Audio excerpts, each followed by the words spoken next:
मयूरभंज जसीपुर छकरू गोरु गाड़ी जबत कोलकाता को चालाण बेले गोरु बोझे ट्रक जबत करिछि पुलिस 49 नंबर जातीय राजपथरू गाड़ी जबत करा जायतिबा बेले 32 गोरु उद्धार करा जायछि। खबर मिलिबा परे विलंबित राति छक्की बसिथिला पुलिस। घटना दुई अभियुक्त को गिरफ्त करा जायछि।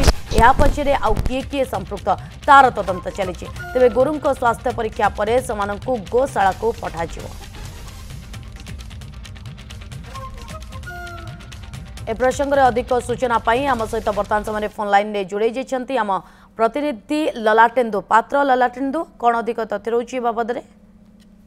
देखो नलिनी जब गोचालन कथा कहवा किसी दिन पूर्व ठाकुरमुंडा थाना कहतु महुलिया थाना कहतु करंजिया थाना कहतु विभिन्न थाना मानक जो गो चलाचलन को रक्षा विभिन्न प्रकार पदक्षेप निया अटक किसी गिरफ विभिन्न जो गोरु चला गोरु को उद्धार कर गोशाला को पठाई सत्वे भी गो माफिया मैंने एमती सक्रिय बर्तमान सब बड़ प्रश्नबाजी यदि 32 गोरु कथा कहवा गतकाली विलंबित राति एत बड़े गोटे 12 चकिया ट्रक रे से धान बुरा भाई लड़की आसते गोरु जोटा कि अमानुषिक भाव में आम कहीपर एत बड़े जसीपुर पुलिस खबर पाई जसीपुर छक छकी बसला NH 49 धरवे सफल होती से गोरु को बर्तमान सब उद्धार कर स्वास्थ्य परीक्षा गोशाला पठेब तेज ए घटना दुई जन को बर्तमान सुधा गिरफ्त कर कौ मैंने संश्लिष्ट अच्छा तार अधिक तथ्य जारी रखी जसीपुर पुलिस।